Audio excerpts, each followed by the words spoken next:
My name's Russell Spatz. I'm an alcoholic. And it's good to see you guys, ladies and gentlemen. Of course, gentlemen, I use the term loosely. It's good to see you, and it's good to be here. I haven't done this have a drink in a while. I'm in my 46th year of sobriety, so I'm going to check. Very good, very good. You redeemed yourself with me. Okay, so I'm going to talk a little bit about my experience. You know, when a man with experience meets a man with money, the man with experience will walk away with the money, and the man with money will walk away with an experience. So I've had a lot of experience. All this means is I've had a lot of experiences. 46 years of experiences. 750,000 stories. I got to pick one or two out or something like that. This is like supposed to be on the second step, but who knows? We're going to see. Whatever, you know. And I don't know what step it's going to be for you, but you know what I got to tell you guys? I had an amazing, whenever I have an amazing thing happen to me in the day, I always think that's God's way of telling me, you ought to talk about it. So I had a pretty amazing thing. I like dogs. I like dogs. We have a dog. We have a golden doodle. Crazy dogs. Crazy. Don't get one. Don't get a golden doodle. Trust me, if you get one, you'll really understand what I'm talking about. But don't get one of them. But we got a golden doodle. So I love, it really is over for me. I'm 77 years old, and my whole life I spent chasing women and doing all sorts of crazy shit like that, and doing stupid stuff. And so I was, as a matter of fact, I was coming up to this meeting. This happened last week. This meeting, and I stopped at a. Let me tell you how bad it is for me. I'm like in the home stretch. I was coming to this meeting last week, and I stopped. And I don't even know why I told you this, maybe. And I stopped at a stop sign. And as I stopped there, coming up to this meeting, there was I saw a young girl, when I say young, I don't know, 20, walked right in front of my car, and she was carrying a dog, little dog, So, I was trying to look at her, but I couldn't see because she had passed by me.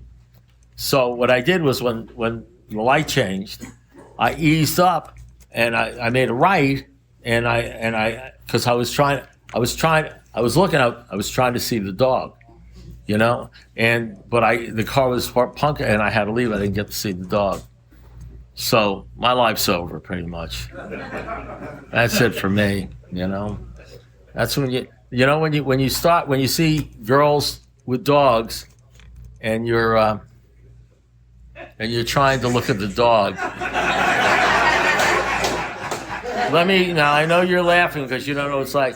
That's a sign that your dick has fallen off, and you finally reached spiritual maturity.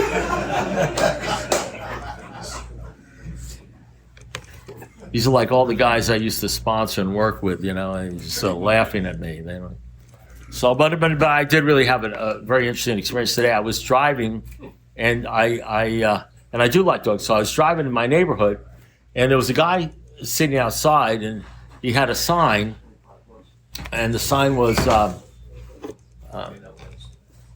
Stevie, how surprising, you're here and you came late. So in any event, shocking. How unusual. So in any event, you guys know Stevie B? Yeah, so. Oh, yeah. So in any event, here's the deal. He's sitting there with a sign that says, talking dog for sale, $10.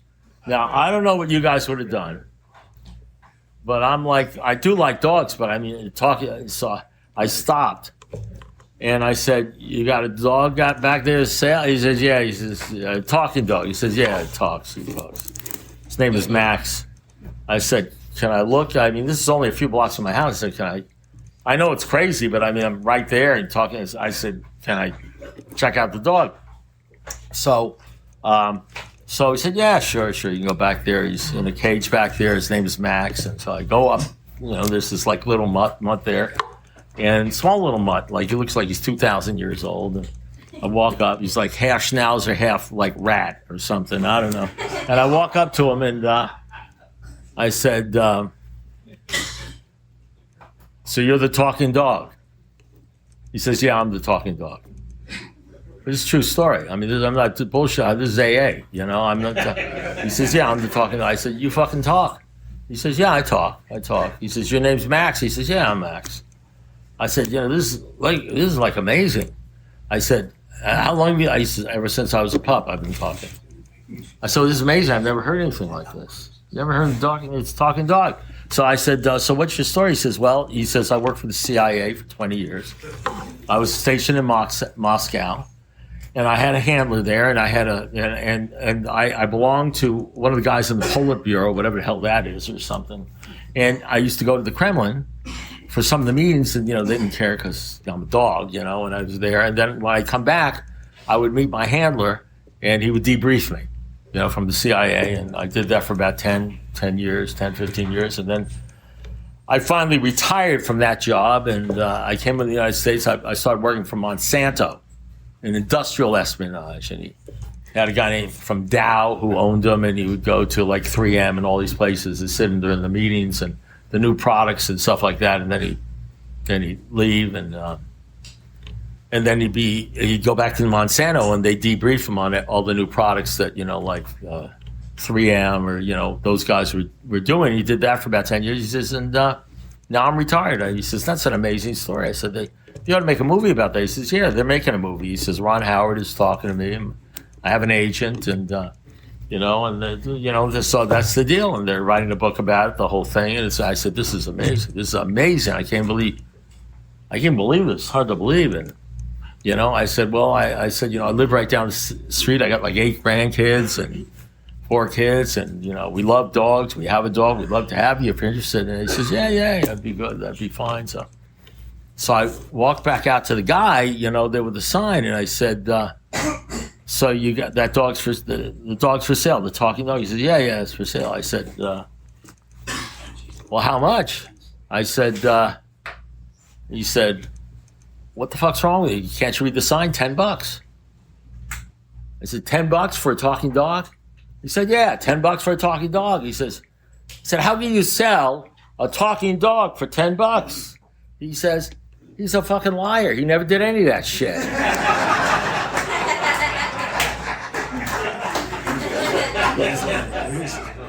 For that idiot back there that isn't laughing, it's a fucking joke.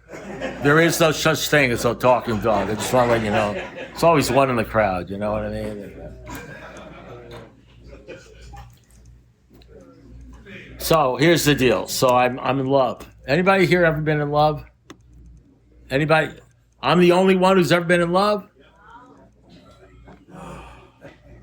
3 guys. What is with this group? Nobody wants to pick up a big book. I ask if they're typical alcoholics. They're all scared. What if I raise my hand? What is he going to say to me? Maybe it's going to hurt me or something. Make a joke or something, you know. So you guys want to understand this because you've never been in love. But I was in love. You know what I mean? Well, it was like alky love. You guys ever been in alky love? You know, you're always. Now I'm doing it from a man's standpoint. You know what I mean, ladies? So I don't know how it works with ladies and men. So when you have alky love, you know, every time you hear a song come on the radio, you think of her. You wake up thinking of her. You know what I mean? You go to sleep thinking about her. You know, you think things because you love her and you're crazy about her, and you think about who is she with right now, who she's seeing behind your back. Does she really love you? You know, what does she really think about you? You know, you think all that stuff. You know, and it's like you're like in a combination of like lust and love, and it's sort of like drinking. You know, it's like drinking. I told you that. So I was in my A room and had about a month or so, and I turned to I'm always looking. I'm a bar drinker, so I'm sitting in the bar. I'm always looking at the blondes, brunettes. I'm always looking at the gals. I'm always searching for the next victim. You know what I mean? And, look at that one over there. Look at that one over there. You know, I'm always walking down the street with a friend and telling, look at that. Did you see that one? Did you see that one over there? I'm always searching. You know, yeah, you're laughing. You don't know what it's like, but the bottom line is that you know, just the next woman I can have in my life that will love me, so I won't feel like such a fucking asshole. So I won't feel like such a fucking worthless asshole. I'll stop. Don't even worry about that stuff. I'm not talking about you. I'm talking about me. You understand what I'm saying? Look, cars can do that for you too, you know. A new car can do that for you too. Did you know that? More money can do that for you. New set of clothes, losing weight, anything that has to do with your vanity can work the same sort of magic. But women, let me tell you something. The only thing that works better than women is maybe scotch. Scotch can do that for you. Because if you drink enough scotch, you think you're with a fucking woman. Even if you're alone. As a matter of fact, if you drink a lot of scotch, you think all the women in the bar are looking at you. They're like lusting after you. Oh, well, you don't understand because you don't know what it's like. But anyway, so I was in love with this gal, and I was going to college, and I was like I don't know what, a sophomore, whatever it is, second year, third year, and she was going to college. I was madly in love with her. She was from New Jersey, Totowa, New Jersey. I'll never forget that. And we you know, it was a typical alky love situation. You know, I see her every day. If I'm not seeing her, I'm calling her. Who are you with? What are you doing? So love. So what happens is that towards the end of the school, you know, around Christmas break, what happens is she tells me, the woman that I love, tells me that her parents, who are sending her to college, who are financing her, who haven't seen her in a year, say, we'd like you to come up and spend Christmas, you know, 2 or 3 days or something, like, with us. So she tells me, the woman that I love, that she is going, so for Christmas and New Year's, she's going to go see her parents, who she hasn't seen in a year, for Christmas, because they've asked her to come. And I immediately look at the woman I love, and I immediately say, well, what would you say? I immediately say, well, what about me? What about me? You know what I mean? So I said, well, my parents haven't seen me in a year. You've seen me every day. As a matter of fact, every hour of the day, every minute of the day for a year. And I haven't seen my parents. I'm going to see my parents, and we have a huge argument with the woman I love, you know, who's abandoning me on Christmas and New Year's. And I know she's going to go up there and screw some guy. I know she's got a boyfriend up there, you know. I know that's going to, because when you're an alcoholic, let me tell you something. You know shit. Let me tell you, you know shit.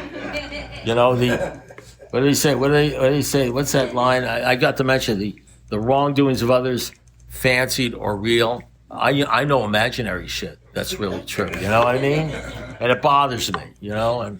And so we have this big fight, and she says she's going. I say, you're not going, all that sort of stuff. So she's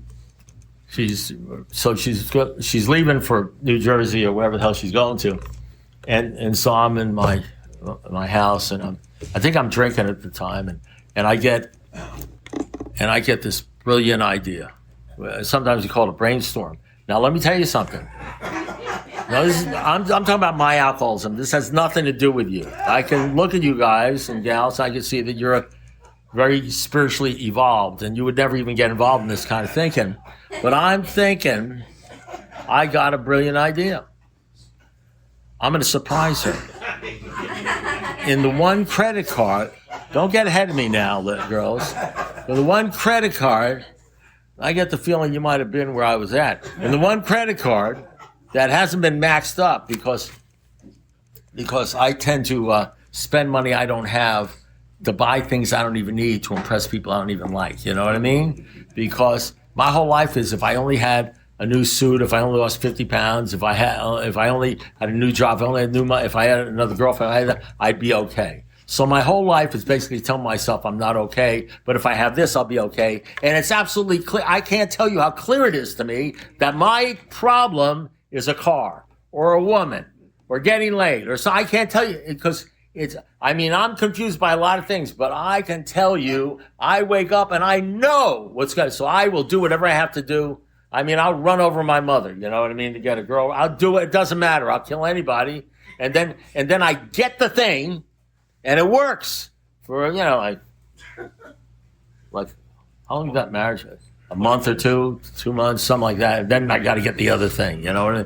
I got So in any event, so I'm thinking this brainstorm. I have this brainstorm. I'm going to fly up there. I'm going to surprise her on Christmas. That's what I'm going to do. Because I'm in love. So I fly up there to New Jersey, Newark, and I rent a car, and I go to her house in the morning, on Christmas morning. I ring the doorbell, and I say, I'm here. And I didn't get the kind of reception that I thought I was going to get. She must have misunderstood. She misunderstood my love for her. And, I explained to the cops. I did. That I was in love. And they started talking to me about stalking. And they misunderstood me. You see, what I called love, they called stalking. You know what I mean? Now, I managed to talk myself out of being arrested or anything. But you see, my problem, now that's a sort of example of the kind of thinking I have. Because now let me tell you something, I'm a bright guy.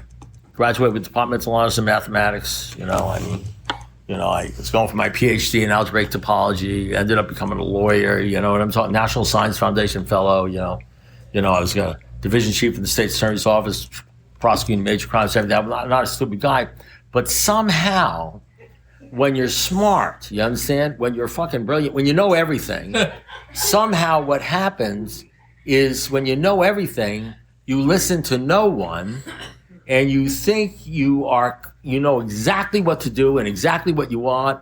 And somehow, I figured this out. We have things called, have you ever been to an A meeting where people talk about the feelings? Yes. Have you ever said something, I woke up and I didn't feel good, or feelings? It's very popular in A to talk about it. Somehow, I have these things called feelings. Feelings of loneliness, feelings of being less than, feelings, just feelings, you know what I mean? And I figured this out after 40 years. When my feelings mix like a malted milkshake with my brain, I come up with all sorts of crazy shit. I do crazy shit. And I don't, listen to this, I don't think it's crazy. Because that's the way I've been all my life. And I'm going to tell you something else about me. I don't have to be drunk or even drinking to come up with crazy shit. You know what I mean? I didn't even have to be drunk. I'll be honest with you. I happen to know without any question that if I wasn't drinking, I would have still come up with that brainstorm. The grouch in the brainstorm. Say stupid things to people, think stupid thoughts, bad thoughts about myself and other people. I don't need alcohol to hurt people's feelings. I've been doing it all my life. Sober, in AA. I've hurt some people, sometimes the same people, the same way, by doing stuff that I thought I was right and stuff like that. So ultimately, I'm going to sort of, I just, as brilliant as I think I am, see, one of the problems with AA, my sponsor used to say, one of the problems is we get too well too fast. You come here and you get that, like if you came here like I came here, I had a serious hitting bottom. I hit bottom so hard, I got divorced from my wife. I think I might have told you guys this story last week. I'm not sure. Did I tell you when I got well, I'm not, if I didn't tell you, I'll tell you some other time. But I had a beautiful, I woke up one day and said, if I only had a girl, I'd be okay. I walked into a room, there was this gorgeous girl, and I said, man, if I only had that girl, I'd be okay. That girl, I'd be okay. If I had that girl, I'd be great. And so I did what I ever could to insinuate myself into her life. Father was a doctor, her mother was a lawyer, her grandfather was a lawyer, and I woke up one, and a group of professionals, and all my life I'd been working to become a math professor, for college and taking all these advanced courses. And one day I sort of woke up and I had a brilliant idea. Because, when you're an alcoholic and you're brilliant, you come up with these incredible ideas. And I said, I don't want to be a math professor. I want to be a lawyer. And the next thing you know, I ditch everything and I go to law school. And somebody asked me, well, why'd you want to be a lawyer? I said, well, I like Perry Mason. I changed my entire life. And everything I was going to become a lawyer. I said, why did you want to be a lawyer? I said, well, because I like Perry Mason. I like this. I like that. I come up with things and I'm absolutely clear as to why I wanted to be a lawyer. And, so now after, 40 years, I figured it. I finally figured it out. I said, the reason I became a lawyer is to get into a gal's pants. Because I was a man of fucking integrity. You know what I mean? That's how I make decisions. I changed my life to get laid.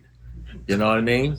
I will chop off your head, chop up your body, and bury you if I can get a piece of ass. You know what I mean? You guys are judging me, right? You're judging my ass, right? Hypocrites. Hypocrites all. That's insane shit. Now, everybody has a little bit of a problem in that area. I don't think alcoholics have. I know we like to think we're special. The special thing we have is we use booze. Booze somehow works better than any woman, than any job, any money. Somehow, nothing works faster and better than just a couple of drinks. You know what I mean? And that's just the way. And that's why I'm an alcoholic. Some people, unfortunately, don't have booze. It doesn't mean they don't have the same crap going on in them. I've met many people that I feel sad. I want to invite them to an AA meeting because I know they're alcoholics because they're as nuts as I am. And they're constantly getting into trouble, but they don't drink. So I can't tell them to come to AA because they don't have fucking idiot alcoholics. They don't anonymous. They don't have an Alcoholics Anonymous for people that have the same insanity that we have. And by the way, if you read the big book, it says the alcohol is but a symptom of our disease. A symptom. We got a lot of symptoms. Whoring around, being whores for the world, that's a symptom. Talking to yourself, and every once in a while, I talked about this last week, you're driving in your car, or you're lathering up in the shower, or you're just alone or something, you start saying things, you're such an asshole, you ought to kill yourself. Start telling yourself what a jerk you are. How you're never going to be okay, The kind of thing that if anybody else said it to you, you'd kill them. And you say, where did that come from? Must come from being. You look around and say, who's telling me that stuff? You're the only one in the car. That's you know what that is when you tell yourself that stuff? I'm not talking about you guys because I know that never happens to you. But when you start telling yourself you're a jerk and you'll never be okay, you know what that is? That's you telling you what you really think about yourself. That's why you buy new shoes. That's why you buy a new dress or blouse. That's why you get cosmetic surgery. That's why you run around and spend all sorts of money to try to do things to fix yourself up because you need fixing because you're such a piece of shit. Now, I'm going to tell you something. That's the real fucking alcoholism, not the booze. The booze is a symptom of alcoholism. The booze is what you can use quickly, or the dope, or whatever it is, to feel like you're something. See, I was a nothing. I was always going to be a nothing. I've never been anything but a nothing. I used to put something in my mouth, in my stomach. It made me feel like an almost. When you're a nothing all your life, almost is top of the world. And you can stop the drinking. I was an alcoholic because of my thinking, because you see, the real disease centers in your mind, not your body. So I was an alcoholic when I was 13 years old before I started drinking. I've been an alcoholic throughout the drinking. I was an alcoholic after I stopped drinking.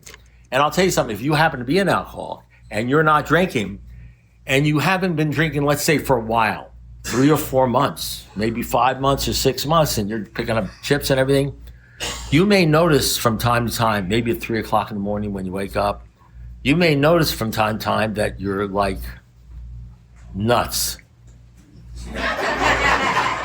There's gonna come. You're gonna feel pretty good. They call it a pink cloud. It's not a pink cloud. Well, it is a pink cloud. It's the initial rush of feeling you don't have to drink and you're so excited. You got this new club room and everything, and then all of a sudden one day you wake up and the disease comes about you, and the crazy thinking.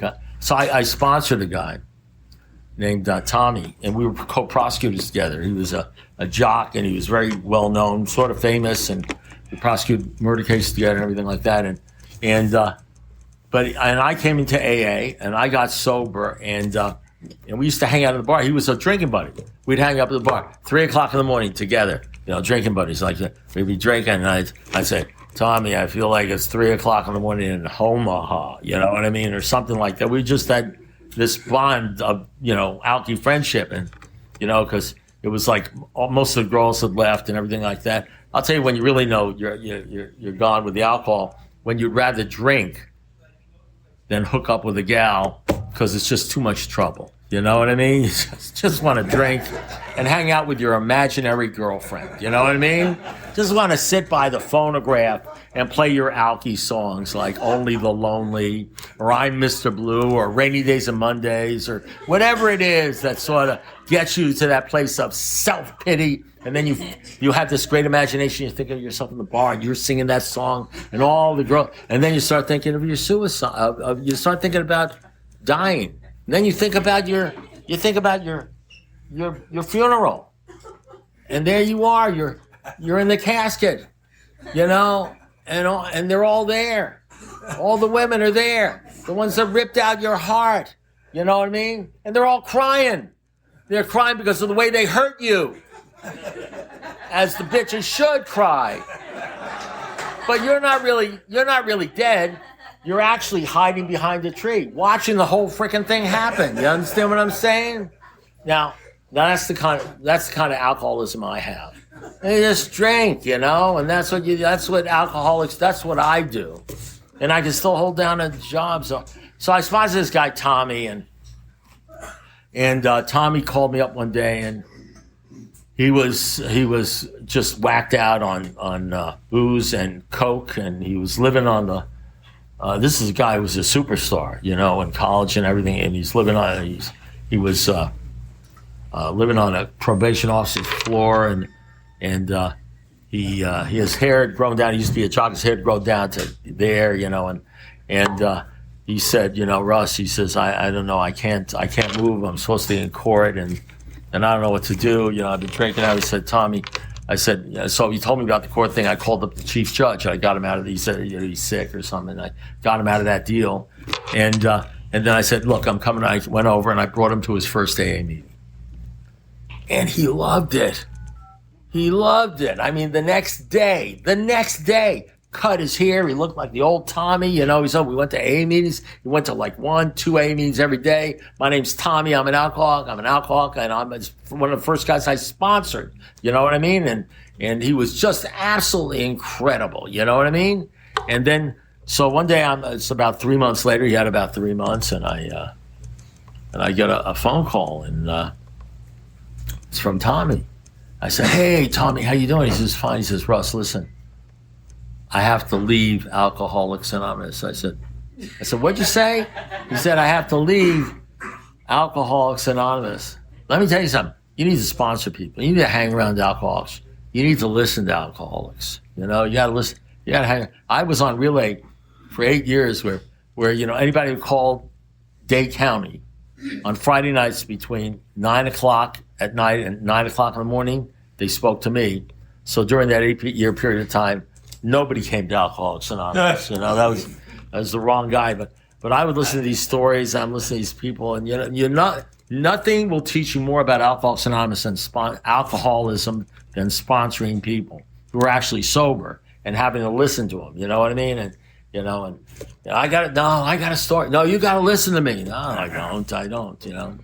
But the bottom of that's what they think a sponsor is. Somebody who's got to listen to you. I said, no, I don't want to. I said to my sponsor, I said, why don't you call me? He says, Russell, when I want what you have, I'll be calling you. If you want to know something, I used to have what you have, and I'm scared if I call you like a virus, it might jump on me again. You know what I mean? So, I'm not calling your ass, They didn't treat me not. So Tommy says, I got to leave. I said, what? You got to leave AA. He says, what? He says, I don't think. Now, listen, this guy was drunk, stoned, hair down to here, living on a probation officer's floor as an attorney. He says, I don't think I'm an alcoholic. I said, what? I said, I don't think I'm an alcoholic. I said, what are you talking about? I don't think I'm an alcoholic. I said, you're lying on probation officer's floor. You're going with the head down. I go through the whole bit, and you're crazy, and you couldn't, and I had to get you out of the thing. And plus, you've been going to AA. You've been sober. You love AA. You think it's the greatest. He says, I know, but I got to leave. I said, what do you mean you got to leave? He says, Russell, he says, listen. And then he like whispers, like somebody's listening in. You know what I mean? He says, listen. I said, what? He says, I think I may just be crazy. I said, Tommy. He said, what? I said, Tommy. He says, what? He says, listen to me. He says, what? He says, you can be both. He said, really? Absolutely, Absolutely. You see, what happened was he was sober. He was no longer using the booze. And what happens is when you don't use the booze, you get to feel what alcoholism is sober. You get to feel what alcoholism looks like and feels like sober. Now, you might have to live with alcoholism for 2 or 3 years before you realize how fucking crazy you are. You may not get it. You may actually think you're well because you're not drinking, you're doing all this shit, you know what I mean? And that's when you start playing God. Now, you don't say I'm playing God. I know it says, first of all, we got to quit playing God. That's when you start doing what they talk about in the book, going back to self-will run rides, start making your own decisions, not thinking about God, that's when you start trying to figure out how to, get more money, get a better job, get that gal, get that guy, do that stuff, all that stuff. And it all becomes the things of this world and how to surround yourself. And you basically forget about the God. You go to A. Yes, you hold the hands. Yes, you see the strength prayer. Yes, you're spiritual now. But 90% of the time during the day, you're thinking about the checking account, the bills, the money, your weight, the scale, the girl, the guy, the thing. That's your whole life is that. Every once in a while you go to an AA meeting, you call up your sponsor and you talk about shit like that. My girlfriend, my boyfriend, my stuff like that. And you basically don't even realize that you're suffering from alcoholism because you're not really thinking any differently than you were thinking when you were 13 years old. That's what they call it, a spiritual kindergarten. Like you're 18 years old. So I sponsor guys that are 48 years old and they act like an 8-year-old emotionally. They think like an 8-year-old emotionally. But, like 40 years old, you start gathering stuff in your life, you start looking successful, people are patting you on the back, and that's the deal. And so I sponsor a guy named Kevin. You know what? It's insanity. And ultimately, maybe you drink, or you go to jail, or you hurt somebody, or you do something bad, and you don't even understand what happens, and then you try to piece it together, and you're working the steps. But somehow, some way, it's like the guy in Alcoholics Anonymous number 3 says, he says, I was sober, but I knew there was something more, some sort of release, some sort of happiness, something a person ought to have. And then that was Bill Dotson. He says, and then I met Bill, and Bill said, the Lord's been so wonderful to me, curing me of this terrible disease. I got to keep talking about it and telling other people. He says, man, that was the deal. That was the happiness. Bill was very, very grateful for being sober, and he gave God all the credit. And that's the deal. You see, he was sober, but he wasn't happy. He wasn't happy. He was sober. And you can get distracted. A lot of things can happen to you in AA, and you'll feel good, and you'll feel like you're making progress, but you won't even realize when your thinking takes over. Like when I said to my sponsor, look at that gal in the front row, the AA meeting. I wasn't doing anything that I haven't done for 20 years, and I was like 3 or 4 months sober. I said, look at that gal. It's the most natural thing in the world to me. I didn't say I think I want to get a drink. Most natural thing in the world to me. He said, look at that blonde in the front row. The most natural thing in the world to me. I've been doing that for like 20 years. You know what I mean? Look at that gal in the front row. What's wrong with that? I mean, we're in AA. We just don't drink them even if your ass falls off. Right? Don't drink, go to meetings. And my sponsor says, what'd you used to drink? I said, scotch. What kind of scotch? J&B, top shelf stuff and everything like that. He says, you see that gal in the front row? I said, yeah. He says, for you, that's a bottle of scotch with legs.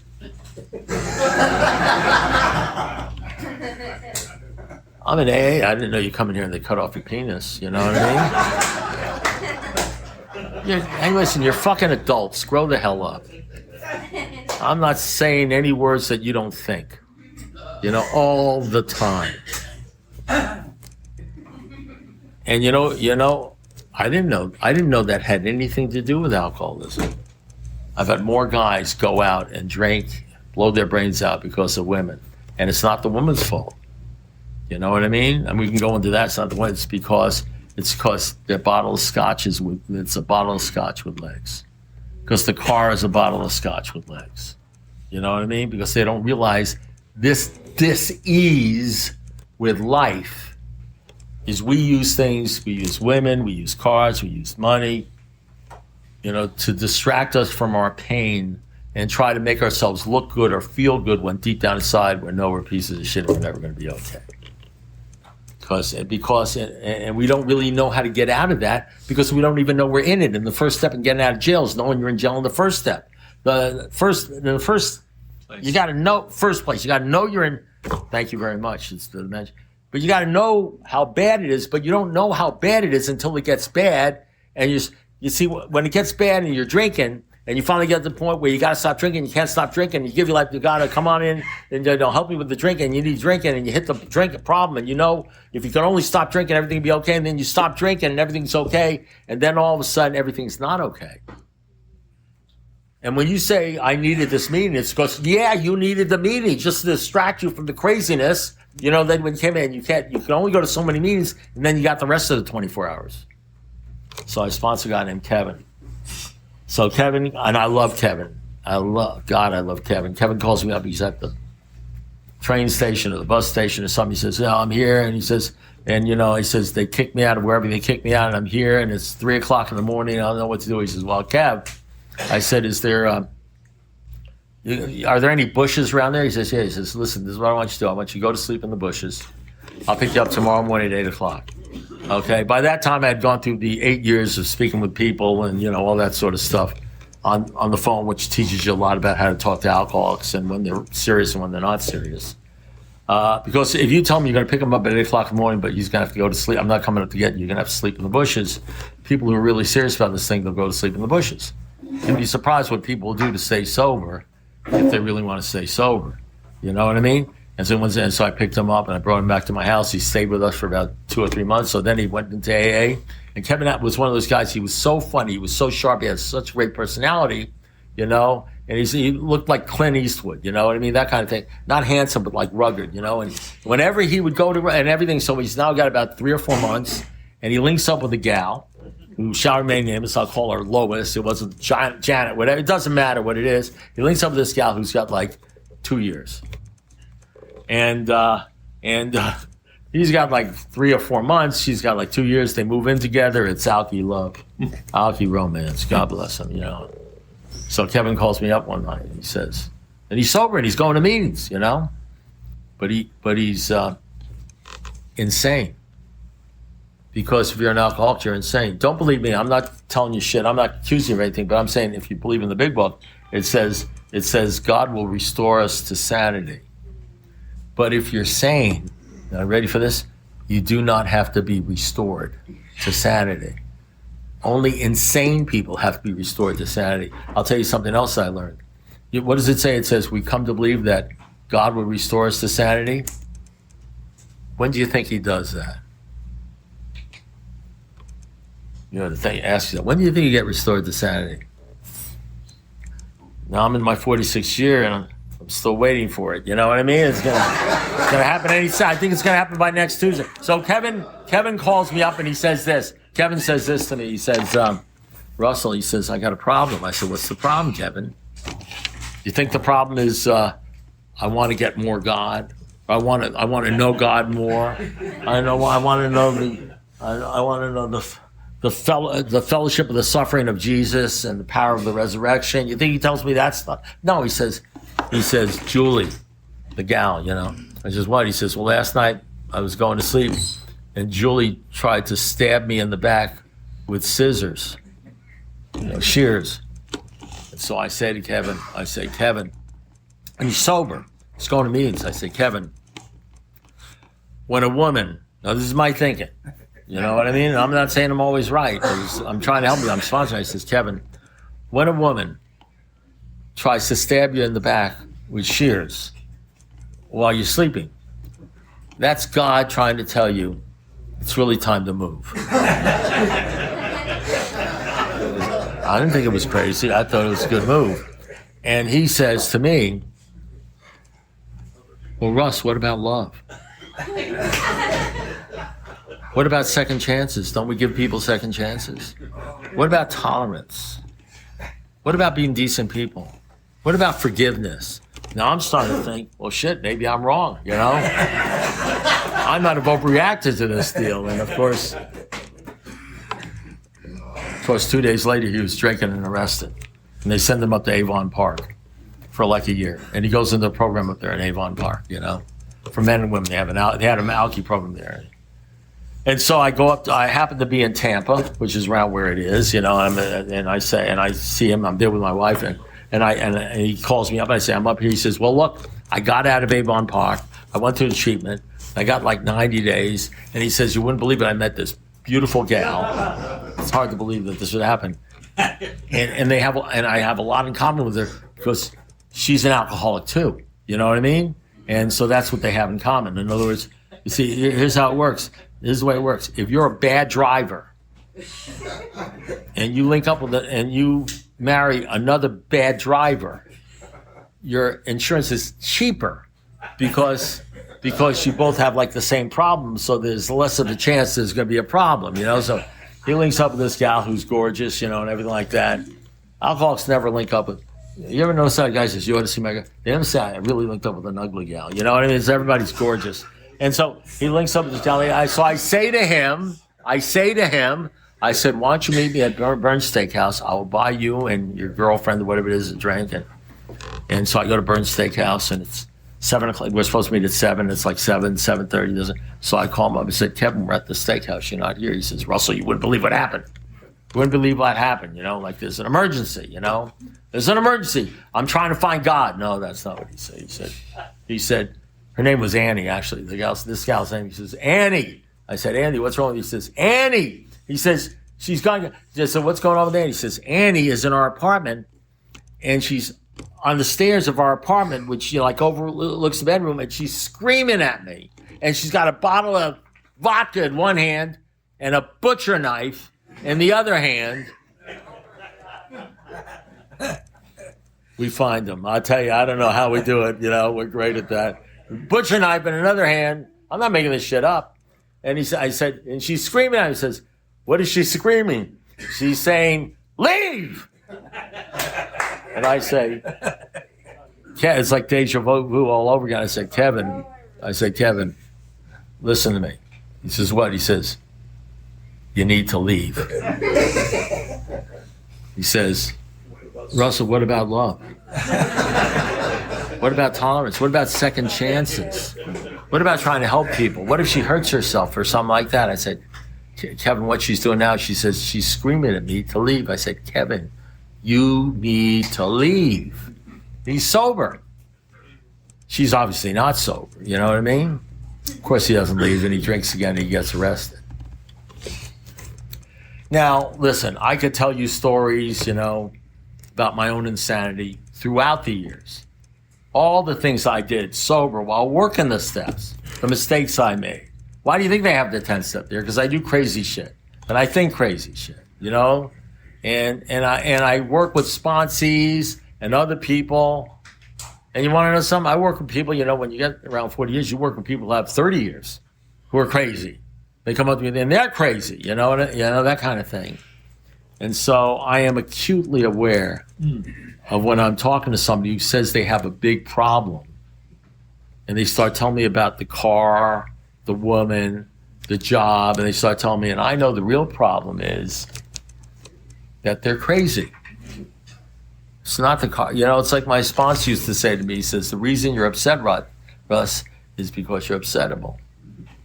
Because anything that you're just a resentment or an anger or a depression waiting to happen because you're nuts. You know why? Because you're focused on everything but God. You know, and that's another thing that maybe we'll talk about, you know, when I come back here and do the 3rd step and how that affects you, our thinking. You ever notice this? And sometimes I get people, and sometimes I get people, they come up to me and They're going crazy. You ever have people talk to you like at 78 RPM over and over, they're talking real fast about some sort of problem and everything like that, and and you can't even talk to them. You say, no, you got to do blah blah blah, and they keep on talking. You wait till they take a breath, or you say, stop. You got to stop, and they say, and I'll say something like, I can tell you've been thinking about this for a while, haven't you? And I say, yeah, how'd you know? I said, we have no control over our minds. None. Our problem is our thinking. We compulsively think. You ever realize this? You ever think something, and then right after you think something, you think it again?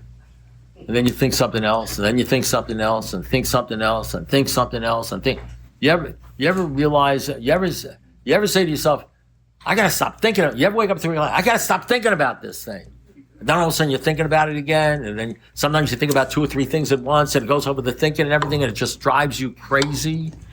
Bad thoughts about yourself and other people, and things that may happen and may not happen, and you could have all sorts of time.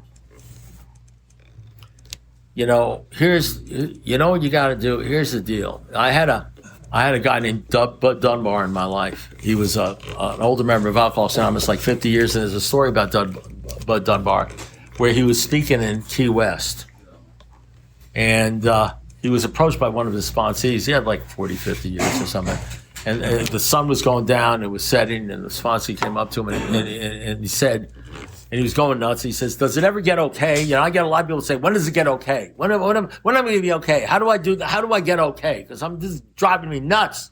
And he looked at the guy and he said, he looked at him and he said this, "Does it ever get perfect? Does it ever get okay?" And he looked at the guy and he said, "What about right now?" And the guy stopped and they just stood there and he realized it was perfect.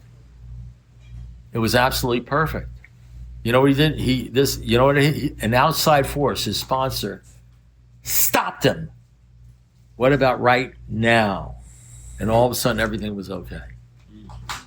Our problem is that we can't stop thinking. And if you can't stop, if you're incessantly thinking over and over and again with a diseased, insane mind, you can never expect be rocketed in 4th dimension of existence, no heaven and no peace. You can never expect to have peace. You'll always, and there's nothing wrong with going to meetings, but you'll always be running to meetings, texting people, turning on the TV, running around, buying shit, going to stores, everything like that, to somehow distract yourself from your seriously fucked up situation. That's what's going to happen to you. And one day alcoholism is going to really catch up to you at 5 or 10 years, and you're going to have no answer for alcoholism because you've never really done what you need to do to basically stop the thinking. Sometimes you stop the thinking because you listen to somebody, you listen to me in AA, so you sort of stop thinking for a sec. You're thinking a little bit, and then all of a sudden, mid-meeting, you realize that you're listening to somebody and you're not thinking. And as soon as you start listening to somebody and you're not thinking, all of a sudden, you know what happens? You feel better. You feel better because you're listening to me, because you're not listening to yourself. But I'm going to leave. And you're going to leave. And this meeting's going to last for you for about an hour and a half, if you're lucky. And then you know what you're going to do? You're going to fucking think again. And you're going to say, I need another fucking meeting. You know what I mean? And you're not even going to know what the problem is because you don't even know you're dealing with the alcoholism. You're dealing with that deal. And so what you have to do, and I'll tell you later on as we get through this how you do it, what you got to do is you got to sort of do it this way, where you get to a point, you become transformed. They talk about that. We were reborn. He says, where you put in between the thoughts, you try to put in like about a minute. Thought, and then 30 seconds or a minute later, because God shows up in your life in the gap. He doesn't show up necessarily in the thoughts. He shows up between the thoughts. And you want to try to get that thinking, that little gap, as far away as where, you think and then maybe there's about a 5-minute gap. You know, try to get to the point where you're not so much thinking and so into your thinking. That's when things start getting better. And there's a way of doing that. I know you think, remember how you used to think I can't stop drinking? Probably think, well, I can't stop drinking. If I can't stop thinking, you would be wrong. You're able to do that. So that's all I have to say. We run out of time. Thank you very much.